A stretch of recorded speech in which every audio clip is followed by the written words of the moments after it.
সরকার এসেছে, এই সরকার স্বাধীনতা সার্বভৌমত্ব রক্ষার প্রহরী হিসাবে কাজ করছে এবং গণতন্ত্রের নিরাপত্তার প্রহরী হিসাবে কাজ করছে।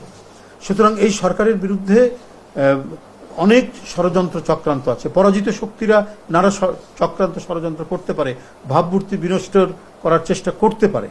তো সেইটা যাতে করতে না পারে এই কারণে আমরা আগে থেকেই সবাইকে সচেতন করছি এবং আমাদের নেতাকর্মীদেরকে আহ্বান জানিয়েছি, নির্দেশ প্রদান করা হয়েছে দলের চেয়ারম্যানের পক্ষ থেকে, তারা যাতে এইখানে একেবারে পাহারাদারের মতো, প্রহরীর মতো তারা কাজ করেন, হিন্দু ধর্মের ভাই বোনদের সাথে তারা একযোগে এটা কাজ করেন। শুধু এইবারে নয়, আমরা গত দুর্গাপূজা, তার আগের দুর্গাপূজা, সমস্ত পূজাতে আমরা একইভাবে আমরা দলের নেতাকর্মীদেরকে আমরা নির্দেশ দিয়েছিলাম এবং প্রত্যেকেই বিভিন্ন পূজা মণ্ডপে আমরা সেখানে গিয়ে আমরা তাদের সাথে কথা বলেছি এবং সেখানে যে বক্তব্য রেখেছি আমরা নানাভাবেই এই কাজগুলো করেছি। সুতরাং এটা আমাদের ধারাবাহিক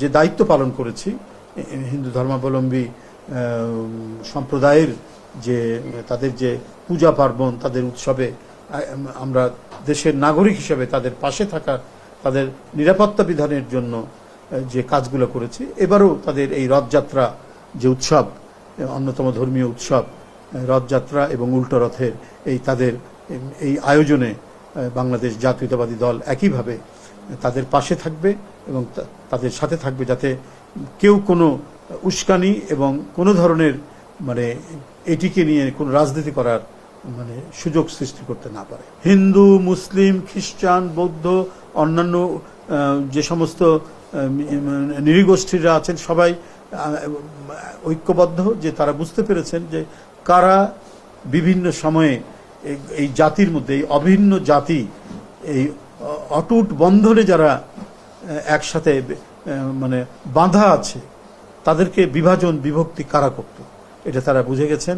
এবং আপনারা গত নির্বাচন এবং নানা সম্প্রদায়ের যে পূজা পার্বণ যে সমস্ত হয়, তাদের উৎসব যেটা হয়, প্রত্যেকটিতে প্রত্যেক সম্প্রদায়ের মানুষের যে উপস্থিতি এখানেই প্রমাণ করেছে যে কোনো ধরনের অপশক্তি আর আমাদের এই জাতির যে মোজাইক ঐক্য, জমাট বাঁধা যে ঐক্য, এটাকে আর ভাঙতে পারবে না।